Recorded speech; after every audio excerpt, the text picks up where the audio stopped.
¿Alguna vez te has preguntado por qué sigues cayendo en los mismos hábitos incluso cuando sabes que son malos para ti? ¿O por qué algunas personas parecen liberarse fácilmente de sus rutinas dañinas y transformar sus vidas?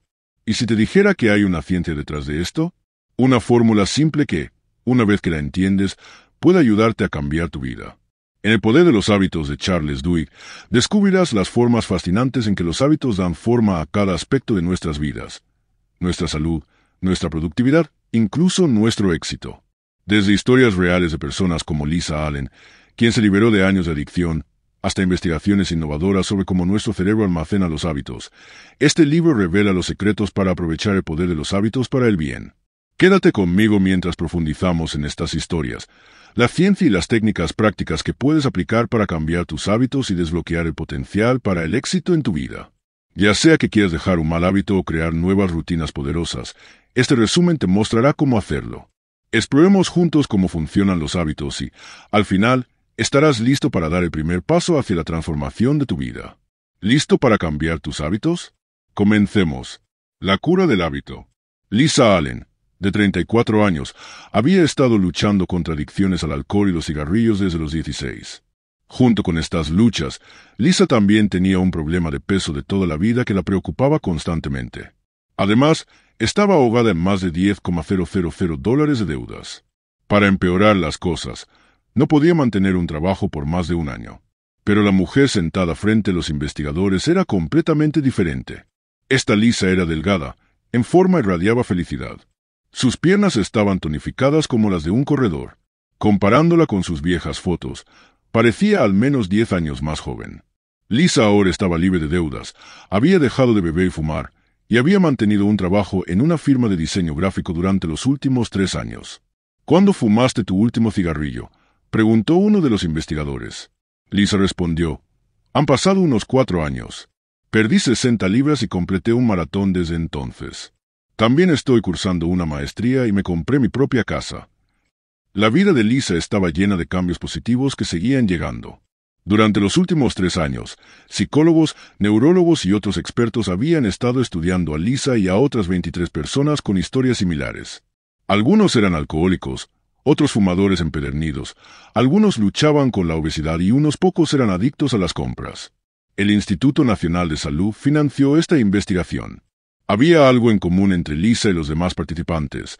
Todos lograron liberarse de sus malos hábitos en muy poco tiempo, y los expertos estaban decididos a descubrir el secreto. Los investigadores instalaron cámaras en las casas de los participantes para monitorear sus rutinas diarias. Todos también tuvieron que pasar por resonancias magnéticas cerebrales, ya que todos tenían adicciones, ya sea cigarrillos, alcohol o comida. Sé que ya ha compartido esta historia antes, pero ¿podría contarnos una vez más cómo logró dejar de fumar?, preguntó un investigador. Y así, Lisa comenzó a contar su historia nuevamente. Lisa se había ido de vacaciones a El Cairo, Egipto. Unos meses antes, su esposo llegó a casa de trabajo y le dijo que quería el divorcio porque se había enamorado de otra mujer. Lisa quedó completamente destrozada. No podía creerlo, pero la realidad estaba frente a ella. Su esposo amaba a otra mujer y no quería pasar otro momento con Lisa. Estaba devastada. En un intento de ahogar sus penas, Lisa recurrió al alcohol y los cigarrillos, pero ni siquiera eso podía adormecer el dolor. Lisa se obsesionó con seguir a su esposo y a su novia donde quiera que fueran. Lo seguía, llamaba a la novia de su esposo en medio de la noche y colgaba. Una noche, Lisa, en estado de ebriedad, se presentó en la casa de la novia y armó un escándalo. Gritó, golpeó la puerta, lanzó insultos e incluso amenazó con quemar la casa. Ese fue el peor día de su vida. Nunca se había sentido tan miserable y sola. Entonces, de la nada, recordó que siempre había querido ver las pirámides de Egipto. Como todavía tenía algo de crédito en su tarjeta, decidió hacer un viaje. En su primera mañana en El Cairo, Lisa se despertó con el sonido de la llamada a la oración de una mezquita cercana. Su habitación de hotel estaba oscura y tenía un terrible dolor de cabeza por el jet lag. Ansiaba un cigarrillo, así que encendió uno en la oscuridad. Pero en lugar del olor familiar a tabaco, obtuvo el hedor de plástico quemado. Lo que había pensado que era un cigarrillo Marlboro era en realidad un bolígrafo. Frustrada, Lisa se sintió completamente derrotada. Durante los últimos meses, había estado enojada, molesta y perdida. Se sentía avergonzada de sí misma y la desesperanza a menudo la abrumaba. Lloraba durante horas por la noche y comía sin control. No tenía trabajo y su peso seguía aumentando. Su vida parecía al borde del colapso total. Estaba tan indefensa que ni siquiera podía encender un cigarrillo correctamente. Pasaron unos meses y, un día, Lisa tomó una decisión. Se levantó de la cama, se duchó y salió del hotel. Tomó un taxi a la Esfinge y las pirámides de Giza. Rodeada por el vasto desierto, Lisa decidió que no iba a dejar que su vida se desmoronara así. Necesitaba un propósito, algo que le diera dirección a su vida. Se prometió a sí misma que regresaría a Egipto al año siguiente e iría de trekking en el desierto, sin importar qué. Estaba decidida a lograr este objetivo. La idea le parecía una locura, tenía sobrepeso y no tenía suficiente dinero.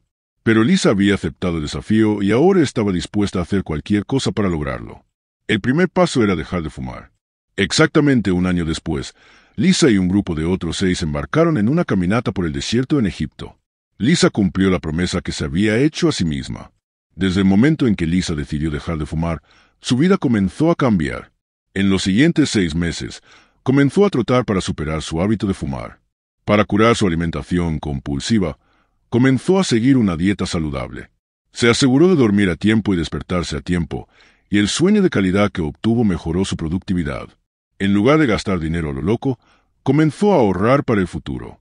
Lisa incluso corrió un maratón, volvió a la escuela y compró una casa nueva. Los investigadores observaron patrones antiguos en el cerebro de Lisa, pero se habían debilitado. Su cerebro había desarrollado nuevas vías neuronales que eran fuertes y la conectaban con sus nuevos hábitos más saludables. Lisa se había convertido en un sujeto favorito para los expertos en investigación porque sus escáneres cerebrales eran claros y mostraban que, en cierto modo, Lisa había reconectado su cerebro. ¿Cómo funcionan los hábitos? En 1933, un hombre llamado Ian Pauli entró en un laboratorio en San Diego. Era alto, mayor y llevaba una camisa azul abotonada. Su cabello era blanco como el algodón y se movía lentamente, probablemente debido a la artritis. En la literatura médica, personas como él a menudo son referidas como EPE. Aproximadamente un año antes, Eugene se había enfermado repentinamente. Comenzó a vomitar y experimentó un dolor abdominal severo. El vómito constante lo dejó deshidratado, por lo que su esposa lo llevó rápidamente al hospital. En ese momento, Eugene tenía fiebre alta que también afectó su estado mental. Cuando una enfermera intentó insertar una vía intravenosa en su brazo, Eugene reaccionó agresivamente, pateándola. Al ver su condición, el doctor lo sedó. Mientras estaba inconsciente, el doctor insertó una aguja entre 2 vértebras de su columna para extraer líquido e inmediatamente se dio cuenta del problema. Normalmente, el líquido entre el cerebro y la médula espinal es claro y fluye suavemente. Sin embargo, el líquido extraído del cuerpo de Eugene era diferente. Estaba turbio y pegajoso. Las pruebas revelaron que Eugene tenía encefalitis viral, un tipo de virus que causa herpes labial, infecciones leves, fiebre y ampollas. Aunque este virus suele ser inofensivo, puede volverse mortal si llega al cerebro. Una vez en el cerebro, el virus comienza a consumir tejido cerebral delicado, comiéndose efectivamente nuestros pensamientos y sueños. En el caso de Eugene, parte de su cerebro ya había sido dañado por el virus y los doctores no podían repararlo. Sin embargo, le dieron grandes dosis de medicamentos antivirales para evitar que el virus se propagara más. Eugene pasó los siguientes 10 días en coma, balanceándose entre la vida y la muerte. Lentamente, la medicación comenzó a funcionar y su fiebre bajó. El virus pareció desaparecer de su cuerpo. Cuando Eugene despertó del coma, su condición mental era débil, pero estaba vivo, un milagro en sí mismo. Los doctores le hicieron pruebas adicionales. Físicamente, Eugene estaba bien, podía mover sus extremidades y respondía a la luz y al sonido. Sin embargo, su escáner cerebral mostró que el virus se había comido un tejido ovalado en el centro de su cerebro, donde el cráneo y la columna vertebral alguna vez se conectaron. Ahora había un espacio vacío. El doctor informó a la esposa de Eugene que necesitaban prepararse para el hecho de que Eugene nunca volvería a ser la misma persona. Dijo, «Nunca he visto a nadie volver del borde de la muerte así. No quiero darles falsas esperanzas, pero este caso es completamente único para nosotros». Unas semanas después, Eugene fue dado de alta del hospital y comenzó un tratamiento de rehabilitación. Sin embargo, no podía recordar los días, semanas o meses que habían pasado. No importaba cuántas veces los doctores se presentaran, Eugene no podía recordar sus nombres. De vuelta en casa, Eugene no podía reconocer a sus amigos. A veces se despertaba por la mañana Iba a la cocina y comenzaba a cocinar tocino y huevos. Luego volvía al dormitorio y encendía la radio. 40 minutos después, repetía la misma rutina. Se levantaba, cocinaba tocino y encendía la radio. Eugene se convirtió en un sujeto favorito para los especialistas en pérdida de memoria. Uno de estos expertos era Larry Squire de la Universidad de California, San Diego. Squire había estado estudiando la neuroanatomía de la memoria durante 30 años. Observó que Eugene no podía retener nueva información. Cuando le mostraron fotos de sus nietos, no podía reconocerlos. Ni siquiera recordaba haber estado enfermo o haber estado en el hospital. Squire también notó que Eugene podía moverse fácilmente de una habitación a otra en su casa. Cuando se le preguntó cómo recordaba la distribución de la casa, Eugene no podía explicarlo. Sabía dónde estaban la cocina y el baño, pero no sabía cómo recordaba esa información. Sin embargo, cuando se le pidió que dibujara un mapa de su casa, no pudo hacerlo. Eugene había perdido su memoria, pero no había perdido sus hábitos. Gracias a estos hábitos, podía moverse por la casa. Incluso conocía su vecindario y cuando salía a caminar, podía encontrar el camino de regreso a casa. Pero cuando se le preguntaba cómo lo hacía, Eugene no podía explicarlo. La rutina diaria de Eugene era así. Se despertaba por la mañana, salía por la puerta principal, daba un paseo por el vecindario y regresaba con una piedra pequeña. Luego se sentaba en el sofá y miraba el canal de historia. Esta era su rutina diaria. Aunque su memoria se había desvanecido, sus hábitos permanecían intactos. Gracias a estos hábitos, Eugene podía vagar por el vecindario y regresar a casa con facilidad. El cerebro humano es como una cebolla, compuesta de muchas capas. Las capas externas manejan procesos de pensamiento complejos, pero en lo profundo del cerebro, cerca del tronco encefálico, hay estructuras primitivas que controlan comportamientos automáticos como respirar o tragar. Ya sea que lo recordemos o no, estos hábitos nunca desaparecen, incluso si nuestra memoria se pierde. En el centro del cráneo humano, del tamaño de una pelota de golf, se encuentra un tejido llamado ganglios basales, que también se encuentra en mamíferos, peces y reptiles. Este es el lugar donde se almacenan nuestros hábitos. Los científicos han descubierto que desarrollamos hábitos porque el cerebro siempre está buscando formas de ahorrar energía. Convierte cualquier rutina en un hábito para que el cerebro pueda concentrarse en tareas más complejas. Por ejemplo, cuando caminamos, nos atamos los zapatos, nos vestimos o nos cepillamos los dientes. No tenemos que pensar demasiado. Nuestras manos y pies se mueven automáticamente porque estas acciones se han convertido en hábitos. Las hacemos en piloto automático. En esencia, nuestro cerebro agrupa estas tareas, dividiéndolas en acciones importantes y no importantes. De esta manera, el cerebro no tiene que trabajar demasiado en los hábitos y puede ahorrar energía para tareas más difíciles, como resolver problemas matemáticos o programar software. Nuestros ganglios basales están completamente activos cuando nos cepillamos los dientes o nos atamos los zapatos. Gracias a estos hábitos automáticos, somos capaces de tomar decisiones y participar en pensamientos de nivel superior. El bucle del hábito. Entonces, ¿cómo se crea un hábito? El bucle del hábito funciona en un patrón simple. Señal, rutina, recompensa. Señal, rutina, recompensa. Cuando repites este bucle del hábito suficientes veces, el comportamiento se vuelve automático. Pero, ¿qué es exactamente una señal? Es el desencadenante que pone el comportamiento en acción. La rutina es el comportamiento mismo y, finalmente, la recompensa es la afirmación positiva que asegura que el comportamiento se repetirá. En 1990, un grupo de científicos del MIT realizó un experimento de memoria en ratas. Descubrieron que las ratas con ganglios basales lesionados tenían dificultad para completar tareas, como correr por un laberinto o abrir contenedores de comida. Parecía que las ratas habían perdido la memoria. Los científicos decidieron observar a las ratas mientras realizaban rutinas básicas. Insertaron pequeños cables en el cerebro de las ratas para monitorear su actividad cerebral. Estos cables, que actuaban como sensores, enviaban toda la información directamente a una computadora. El experimento colocó a las ratas en un laberinto en forma de T con un trozo de chocolate al final. La tarea era que cada rata encontrara el chocolate. Una partición inicialmente bloqueaba a las ratas del resto del laberinto y un clic fuerte señalaba la eliminación de la partición, desencadenando que las ratas buscaran el chocolate. Cuando comenzó el experimento, las ratas vagaban por el laberinto, olfateando las esquinas y rascando las paredes. Podían oler el chocolate, pero no podían descifrar dónde estaba. Las ratas giraban a la derecha, luego a la izquierda, pero eventualmente todas encontraban el chocolate. Los sensores en su cerebro, conectados a la computadora, mostraban la actividad cerebral en tiempo real. Las imágenes mostraban que, mientras buscaban el chocolate, los ganglios basales de las ratas trabajaban a plena potencia. Cada vez que rascaban las paredes o olfateaban el aire, sus ganglios basales estaban muy activos. El equipo de científicos repitió el experimento múltiples veces, enviando las ratas a través del mismo laberinto y rutina. Eventualmente, algo cambió. Las ratas dejaron de vagar sin rumbo. Ya no olfateaban el aire ni rascaban las paredes. Esta vez fueron directo al chocolate. Sabían exactamente dónde estaba. Los sensores mostraron que la actividad en los ganglios basales había disminuido. No estaba tan activa como antes. Encontrar el chocolate se había convertido en una rutina automática para las ratas, algo sobre lo que ya no tenían que pensar mucho.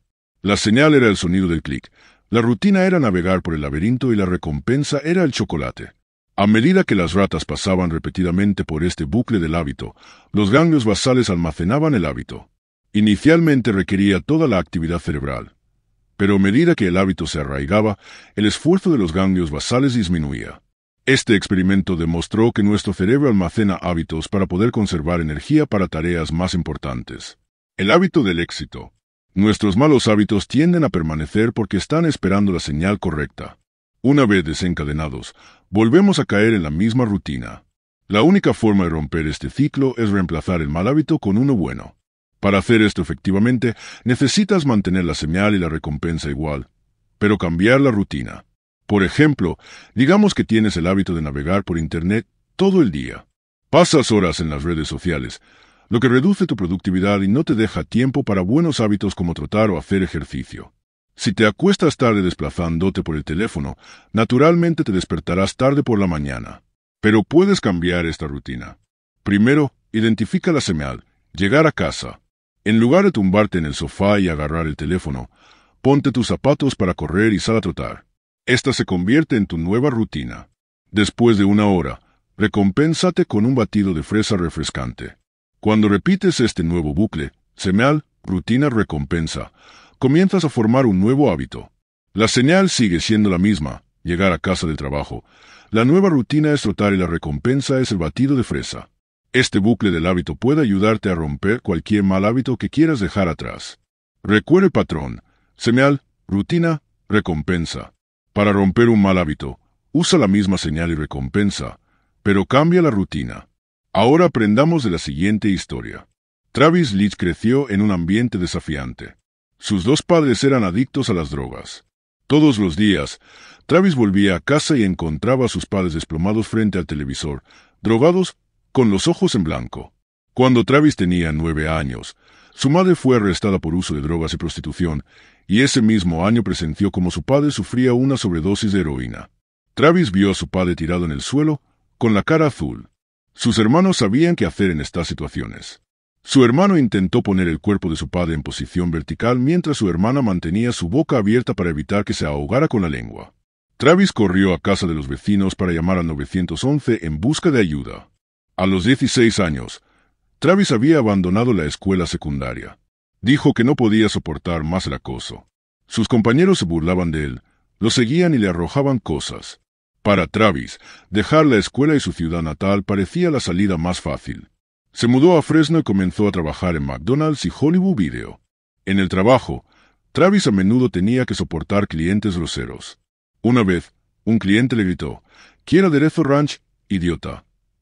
Travis perdió la calma y le gritó, «Sal de mi drive-thru». Incluso le arrojó nuggets de pollo al auto del cliente. A veces, Travis se enojaba tanto que se derrumbaba y lloraba en medio de su turno. A menudo llegaba tarde al trabajo o faltaba por completo. En casa, se paraba frente al espejo hablando consigo mismo, tratando de ordenarse ser mejor y actuar normal como todos los demás. Pero la verdad era que Travis luchaba por encajar socialmente. Su fila en la caja registradora a menudo se alargaba cada vez más, haciendo que su manager lo regañara. En esos momentos, Travis temblaba de ansiedad y sentía que se quedaba sin aire. Un día, un cliente habitual en Hollywood Video entabló conversación con Travis. El cliente sugirió que Travis debería solicitar un trabajo en Starbucks. Este cliente era el subgerente de una nueva sucursal de Starbucks en Fort Washington y se ofreció a ayudar a Travis a postularse. En un mes, Travis trabajaba en el turno de la mañana como barista. Eso fue hace 6 años. Hoy, a los 25 años, Travis gestiona 2 locales de Starbucks, supervisa un equipo de 40 personas y genera $2 millones en ingresos anuales para la compañía. Gana un salario de $44,000. Travis ya no llega tarde al trabajo ni toma permisos innecesarios. Tiene control total sobre sus emociones, por lo que ya no pierde la calma en el trabajo. Una vez, cuando un cliente le gritó a uno de sus empleados, Travis llevó al empleado a un lado y le dijo con calma: «Tu delantal es como un escudo. Mientras estés detrás de él, eres fuerte». ¿Cómo logró Travis una transformación tan importante en su vida? Todo comenzó con el programa de capacitación de Starbucks. En su primer día como barista, Travis asistió a una conferencia de capacitación. Este programa estaba especialmente diseñado para empleados de Starbucks y estructurado de tal manera que los empleados incluso podían obtener créditos universitarios al completar los módulos.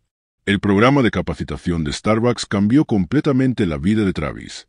Le enseñó cómo concentrarse en su trabajo, cómo vivir su vida y cómo manejar sus emociones. Travis dice: «Starbucks fue el punto de inflexión en mi vida. Estaré agradecido con esta compañía por el resto de mi vida».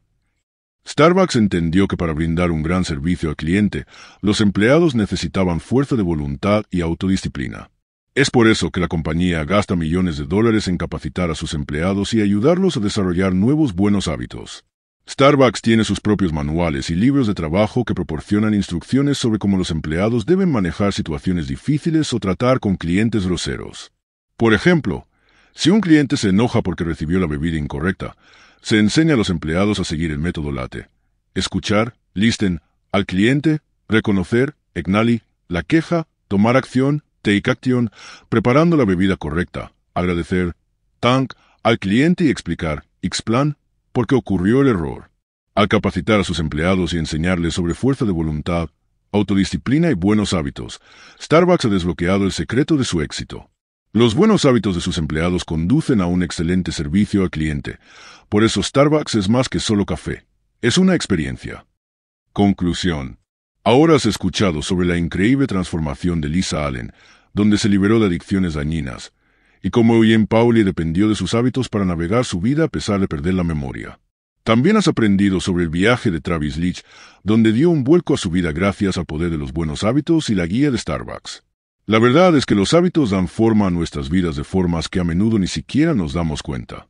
Y la mejor parte es que tú tienes el poder de cambiarlos. Ya sea reemplazar un mal hábito por uno bueno o construir nuevas rutinas que te impulsen hacia el éxito, la clave reside en entender el bucle del hábito: señal, rutina y recompensa. Entonces, ¿qué te impide comenzar hoy?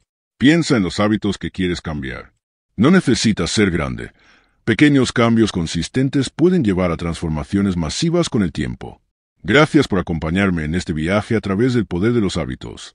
Si este resumen te inspiró a tomar el control de tus hábitos y mejorar tu vida, no olvides darle me gusta, comentar y suscribirte al canal para más insights que cambian la vida. Juntos, podemos aprovechar el poder de los hábitos para moldear un futuro mejor. Hasta la próxima. Sigue avanzando, un hábito a la vez.